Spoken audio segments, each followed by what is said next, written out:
The village. This is the village of Bhlama, right? That's right. Okay. So it's so neat. They're all Like coming. in Latin America, everyone wears uniform. Uniform. Yeah. So this these is kids are all wearing uniform too. yeah. So why did you choose this particular village? Why that site? Yeah.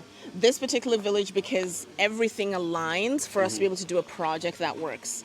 So we don't, there's so many communities that are asking us for clinics or schools. We don't do it in every single one. So if they are not able to receive our message, if they're not able to work together, if we don't feel that that project is going to be sustainable, we don't do it. So what's the criteria? Like what's the first? Great. First? Yeah. I would say the first part Number of the one, community ownership. The community has to own the problem. The problem is not ours. It's not Freedom Trees. The problem is the community. So the problem that we're trying to solve has to be owned by the community. And so they need to be able to come together and say, this is our problem, and we are taking responsibility for it. We need help, but this is what we're trying to solve. So that's criteria number one. The second criteria is togetherness. The community has to be able to work together. So they need to, we've been to some communities where they don't even respect the chief. They have no respect for him. So community togetherness is important. If you come to a community and this person's fighting with that person and they have a faction of people over here and they're like, okay, well, this family and this group of people and they're not coming together, they're not able to agree, that's a red flag. So we don't work in a community like that because that's going to continue. So if those things are not solved and if they're not resolved, because when we build a school like this, everybody needs to be able to attend, everybody needs to be to participate. So you can't say, well, they can't come and we don't like them and they did this or their grandfather did this. All those things have to be resolved. The other thing is the third stakeholder is the Ministry of Health and the Ministry of Education. So the government participants. Are they on board that this is a priority area for them? Because all the infrastructure that we build, whether it's schools or clinics, we don't pay staff afterwards. They have to kind of take over. They have to take over. They have to take over. And we believe in that because it's more sustainable. So Freedom Tree doesn't end up with 100 schools that we're funding every month. That's a bloated, it's not. It should be part of the system. And you also have to attract teachers, That's right. staff, faculty, That's all right. that. So what's the process in that, or how do they do that? So we work with the Ministry of Education to do that. So if you have a structure that's attractive, that's new, with decent facilities, the teachers will come. We are building 2 teacher quarters in the school. It will house, it's 2, but it'll house like up to 4 Yeah, so teachers. that means that they, teachers could come to the village. That's right. They can live here during the week, Monday to Friday, and then go home on weekends to be with their family, if necessary. Here we're having the headmaster's quarter will be there, So the teacher's quarter. You're going to continue building out. Yes, there's a building there. This whole space is there for the building, for the head teacher. And there is a toilet. Here they will do the restroom here. So that this restroom will serve both the teacher's quarter and the school. So that's where they will do the restroom. And that's where they will do the teacher's quarter. Primary 1, Primary 1, Primary 2. And these ones are the big kids over here. Yes, so the big kids start from here now. Of course, this is a corridor. There's a passway. So the way you walk, you want to come to this place, this is where you move. What's the capacity of the schools that can be built, like in terms of the entire infrastructure needed, the Ministry of Education, funding, teachers? What's the capacity? Capacity in terms of how many schools can be built? Oh, a ton. Yeah? A ton, yeah. So each district has its own government body in that district. So they have funding for this? They have funding for this, yeah.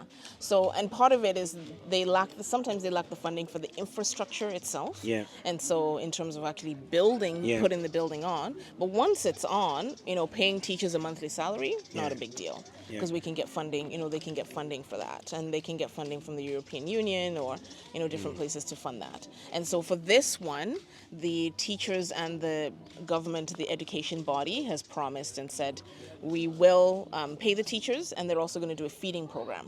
Beautiful. Yeah, Beautiful, which is important. The site is, it's about a 3-kilometer walk from here. Okay. The bus 3K. Oh, yeah. So we got to walk. It's a bit of a walk. Okay, It's so a little bit of a we're going to walk. get lots of B-roll on the way. That's right. It's a bit of a walk. Good. So my question that I had was, and I wanted you to explain what we were talking about in terms of what has to happen, what's the groundwork that has to happen before you build the school. Because, what a lot of people like to do is just throw money at a problem. Absolutely. And, I mean, we can build like hundreds of schools, but what needs to happen before? Yeah. So we spend quite a lot of time in the community. My heart is so happy that you guys get to have a school to continue your education. So I thank God for you, and I pray that your education continues to flourish. So in Bhlama, we were here for 2 years, 2 full years before we started any school building project. We did curriculum, which is a 10-week, and we did it twice over, so 20 weeks in total. And during that time, we talk about birth, we talk about relationships between men and women, we talk about kids. And so they come in once a week, and we meet in the community center. Maybe they come in from their farming or, whatever they're doing in that day. And so after spending all that time talking to them, getting to know their issues, it gives us an opening into what's actually going on in the community. It also gives us an opportunity to really address some of the issues that may affect a long-term project that we're doing. So if we say, hey, we're going to build a clinic, or you need a school, or what have you, but the community is not able to work together, then we can't do it. Yeah. Because it doesn't matter if you build the building; it'll be empty. Exactly. Yeah. So we get them on the same page first, understand that, and then we make sure that stakeholders are on board. If you have some people that are not on board, you're going to build it. Those people are not going to participate. Or maybe half the village is not going to show up, or people are not going to send their kids there, or some of the problems. So you want to make sure that all those things are done ahead of time. You were talking about some of the clinics and that you've been a part of, and what has to happen. What's the groundwork that has to happen in order to have have people to have an open mind, be effective. So the same process that we do for the schools, we do for the clinics.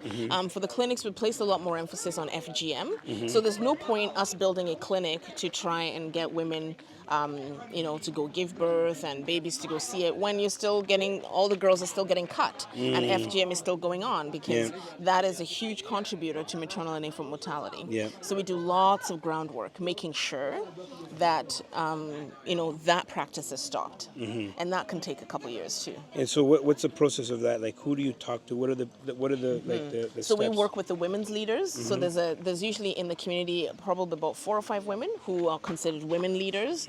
So they are people that when you have a problem, you go to them. When the women have the problem, they sort of act like elders. We work with the chiefs. Yeah, that's right.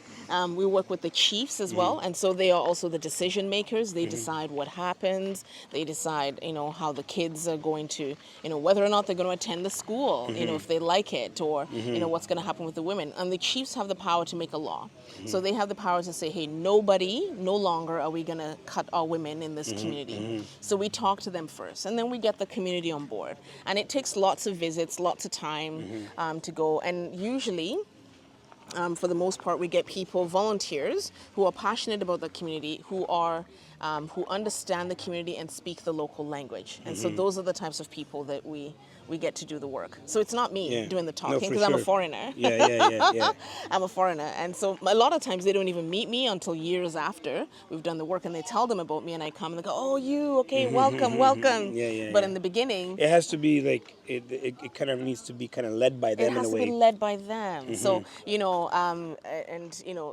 Shidonke says it's a high impact, low visibility. I don't need to be, my face doesn't need to be everywhere. I don't need to be seen. I'm just happy that the work is getting done. And then the staff are the real heroes, because they make sure that it's done by the right people and the people who speak the language and others understand.